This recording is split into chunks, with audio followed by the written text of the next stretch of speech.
Magandang umaga, class. Magandang umaga po, sir. Yan, so alam ko na excited na kayo sa panibagong aralin natin na tatalakayin yung araw na ito. Pero bago tayo dumako sa paksang tatalakayin natin ngayon, maaari bang tumayo ang lahat para sa ating panimulang pag-pray. So, sige. So, ngayon, pangungunahan na yung klase na si Carlo, ang ating panalangin ngayong araw na ito. Magdasal tayong lahat sa ngalan ng Ama, sa Anak, at Espiritu Santo. Amen. Lord, gabayan niyo po kami, Lord, sa aming klase ngayon. Amen. Amen. So yan, bago muna kayo umupo, ay maaari nyo bang pulutin yung mga nakakalat at ihanay ang inyong mga upuan. Yan, very good. So, ngayon, maaari nang umupo ang lahat. So ngayon, ano nga ulit yung paksang tinalakay natin nung nakaraang talakayan? Carlo, ano yung paksang tinalakay natin? About po sa action word po, sir. Yes, tama. Very good. So, yung paksang tinalakay natin ay tungkol sa mga action words. So, ngayon naman, ang paksang tatalakayan natin ngayong araw na ito ay patungkol sa haiku. Very good. So, ano nga ba ang haiku? Ngayon, sino rito ang nakakakilala o may ideya so kung ano ang tulang haiku o kung ano ba talaga ang haiku? Pero may ideya ka ba? Wala po, sir. So siguro sa inyo, sa iba rito ay familiar na sa kung ano ang haiku kasi yung iba ay tinalakay na nung grade 7 or grade 8 pa kayo. So ngayon, may iba naman na hindi pa nakaka-encounter ng tulang ito. So ngayon, ating kilalanin at tuklasin kung ano nga ba ang tulang haiku. So, pero bago muna natin tuluyang dumako sa paksa ay may activity muna tayong gagawin. So, maaari bang basahin sa lahat ang activity na nasa monitor? Bumuo kayo ng grupo na naaayon sa inyong kagustuhan at bawat grupo ay may tig-5 miyembro. Ang gagawin ninyo ay bumuo kayo ng tula na dapat ay hindi lalagpas sa 3 taludtod. Isusulat ninyo ang inyong nabuong tula sa isang buong papel at ipasa ninyo ito sa akin. Ayan, so malinaw naman ang instructions, di ba? So, ngayon, bubuo kayo ng isang grupo na may tig-5 miyembro. So, ang bawat miyembro ng grupo ay naaayon sa kung sino ang gusto nyong maging kagrupo. So, ngayon, maaari na kayo magsimula sa activity ninyo at maya-maya ay papasa niyo ito sa akin. Ayan, very good. So, maaari nyo ipasa yung mga papel ninyo. Okay. So, dyan lang muna, Carlo. Kukunin ko lang yung mamaya. So, ngayon, ano nga ba talaga ang haiku? So, ang haiku ay isang forma ng tula na may sukat na 575 na pantig o syllables at maaaring may tugma o rhyme. So, maaaring may tugma o wala. So, narito ang isang halimbawa ng tulang haiku. So, unang linya ay lipat sa ulap. So, kapag ating himay-himayin ang linyang ito, makikita natin na ang linyang ito ay may 5 pantig. So, una ay ang li, pangalawa ay ang pad, pangatlo ay ang sa, at ang pang-4 at pang-5 ay ang ulap. So, dyan.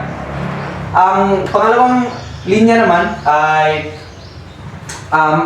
may bilang na 7 pantig. So, nandyan ang na, sa, wari, kay, sarap. So, makikita natin na 7 pantig ang nakapaloob sa linyang ito. At ang panghuli ay yung 5 o 5 pantig ulit. So, kapag kaharap. So, makikita natin na may bilang ang tulang haiku o may sukat at bilang na tag 5 at 7 taludtod o pantig bawat linya. So, 575. So, hindi mahirap ang gumawa ng tulang haiku kasi hindi na siya kailangan na mas marami pang taludtod, no? Ang kailangan mo lang ay ma-comply mo lang yung hinihinging bilang o sukat ng pantig bawat linya.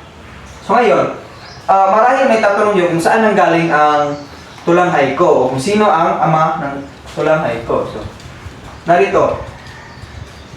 Ang ama ng tulang haiko ay si Matsuo Basho, isang sikat na manunula sa bansang Japan. So, dito pala malalaman na natin na ang tulang haiko ay nanggaling sa bansang Japan.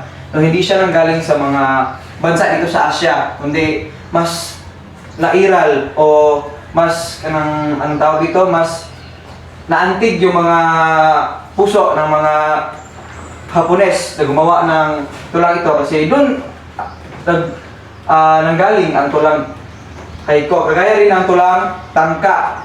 So, ang tulang tangka at haiko ay isa lang na ama. So, si Matsuo Basho rin ang gumawa ng tulang tangka. Pero sa susunod na natin tatalakayin ang tulang tangka. So, ngayon, ang bibigyang focus natin ngayon ay ang tulang haiko. So, ayan, si Matsuo Basho ang ama ng tulang haiko. So, ang mga haiko ay hindi lang dapat naglalaman ng kung ano-anong mga salita. Dapat ay mayroon itong halaga mismo sa tagasulat. Dahil dito, bago man tayo sumulat ng haiko, kailangan muna natin humanap ng inspirasyon.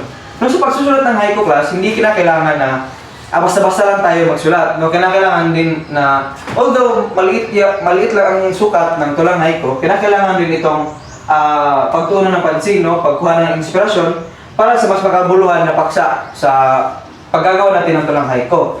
So hindi dapat na basta-basta lang tayo susulat kasi nga ika nga nila maliit lang naman, hindi na kailangan na mas deeper pa yung meaning. So minsan yung mas maliit na sukat ng mga tula ay yun pa ang mas naglalaman ng makabuluhang bagay o paksa. So ayan, nandito. Pwede ito makuha sa bagay-bagay sa ating paligid. Mga emosyon na ating pinagdadaanan o kaya yung mga opinion natin tungkol sa isang issue. Isa sa mga maaaring mong gawin ay ang paglakad sa labas at tignan ang mga nasa paligid. Tandaan lamang na hindi kailangang maging perfecto ang iyong haiko. Ang mahalaga lang dito ay mabigyan mo ng damdamin ang iyong sulat. Kaya naman, mas epektibo ang isang haiko kapag ang paksa ay isang bagay na mahalaga sa tagasulat. So, yan.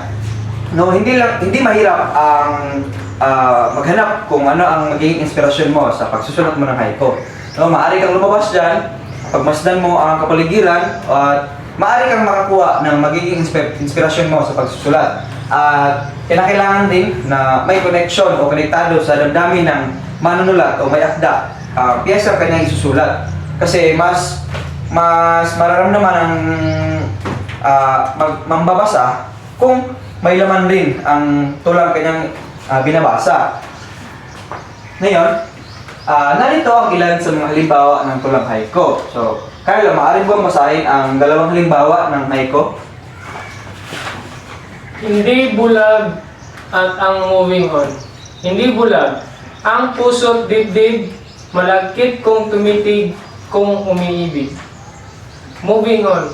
Luhang natuyo ng sinaktang pagsuyo, kusang naglako. Yan, maraming salamat. So, ngayon, makikita natin ang ilan sa mga halimbawa ng tulang haiko. No? Nandito ang mostly ang paksa na pinagkunang inspirasyon ng mga tulang ito ay patungkol sa pag-ibig. So, ayan, mas madaling maging inspirasyon natin ang mas madaling magkuha ng inspirasyon kung ang pagkukunan natin ng paksa ay patungkol sa pag-ibig. So, lahat naman tayo dito ay makaka-relate kasi maraming forms of pag-ibig, no? At hindi lang ito patungkol sa intimate relationship ng iyong the other half mo, kundi pag-ibig sa pamilya, pag-ibig sa kaibigan o sa mga mahal mo sa buhay. Yan. Ngayon naman, siguro naman ay nalinawan na kayo at nabigyan na kayo ng paunang ideya sa kung ano ang tulang haiko kasi hindi naman ito ganoon kahirap intindihin kasi yun nga, madali lang siyang gawin at hindi rin siya gano'ng komplikado gawin. Ngayon naman, bilang inyong activity para masukat ang inyong ang tawag dito, kaalaman patungkol sa paksang tinalakay natin ngayon, gagawa kayo ng iyong sariling tulang haiko na may paksa patungkol sa inyong minamahal sa buhay. At gagawin ninyo ang aktibidad na ito sa loob lamang ng 15 minuto. At isusulat niyo ito sa isang kapat na papel at ipapasa niyo ito sa akin pagkatapos. So, Ngayon, malinaw naman, di ba, na ang mga panuto. So, kinakailangan nyo lang gawin ang tulang piyesa ninyo sa loob ng 15 minuto at isusulat niyo ito sa isang kapat na papel at maya-maya ay isasabay ninyo ipasa ito sa akin kasama nung paunang activity na ginawa ninyo kanina. Kaya, maaari na kayo magsimula. Your timer starts now. Okay, time's up. At maaari nyo ipasa ang papel ninyo sa harapan ninyo. At Carlo, mamaya may ibigay sa akin yung mga papel nila. Ayan. Para naman, mas paigtingin pa natin ang kaalaman ninyo patungkol sa anong tawag dito sa paksang tinalakay natin ngayon. No? Alam ko na magaling na kayo sa paggawa ng tula sa likha ng sariling piyesang tulang haiku ninyo. Pero ngayon, may gagawin na naman kayo para mas masukat ang kaalaman ninyo sa anong tawag dito sa paksang tinalakay natin, yung system ng haiku. Ngayon naman, ang lahat ay, ang klase ay kukuha ng ayun pa rin, isang kapat na papel, lagyan ng pangalan at section. At maaari nyo rin kopyahin ang question, pero para sa akin, huwag nyo lang kopyahin para hindi na kayo matagalan sa pagsagot. So, nandito ang panuto, piliin ang titik ng tamang sagot. So, 5 items na ito, so madali lang. No? Masasagutan nila ito sa loob ng 10 minuto. So, unang tanong, ano ang bilang ng pantig sa isang tulang haiku? Pangalawa, saan ang galing ang tulang haiku? Pangatlo, ano ang struktura ng isang tulang haiku? Pang-apat, ano ang pangunahing paksa ng karamihan sa mga tulang haiku? At panglima, sino ang ama ng tulang haiku? So, alam ko na alam nyo rin na tinalaki natin ito ang mga tanong na ito kanina. So, mas madali lang para sa inyo ito kasi alam ko na nakikinig talaga kayo. So, ayan, maaari na kayo magsimula sa pagsagot. Okay, timer starts. Timer stops pala. So, ayan, may tatlong papel na kayong kailangang ipasa sa akin. No? Yung una, yung activity natin kanina. Yung tulang haiku at saka ito. So, Carlo, mamaya mo lang ibigay sa akin pagkatapos. So, ayan. Malapit na tayong matapos sa talakay natin ngayon. Gusto ko rin na maaga tayo matapos kasi ang init na. Para rin, makagawa na kayo sa takdang aralin ninyo na ibibigay ko. So bilang takdang aralin ninyo, magsasaliksik kayo ng kahit isang Tagalog na tulang haiku at isusulat niyo ito sa loob ng isang kapat na papel na ipapasa ninyo sa susunod nating pagkikita. So, ayan, malinaw ang instructions na magsaliksik lang kayo o mag-search through internet sa mga o kung saan baka may kakilala kayo o may alam kayo na libro na naglalaman ng mga tulang haiku. So, pwede rin yun. At isulat niyo ito sa 1/4 trim na papel at ipapasa niyo ito sa susunod natin na pagkikita, which is ngayong Miyerkules, no? Kasi MWF tayo. So, yan, huwag kalimutan ang mga ibinigay kong takdang aralin, mga panuto, at be safe tayong lahat, no? Again, so, tumayo ang lahat para sa huling pagpapaalam. Okay, paalam na class?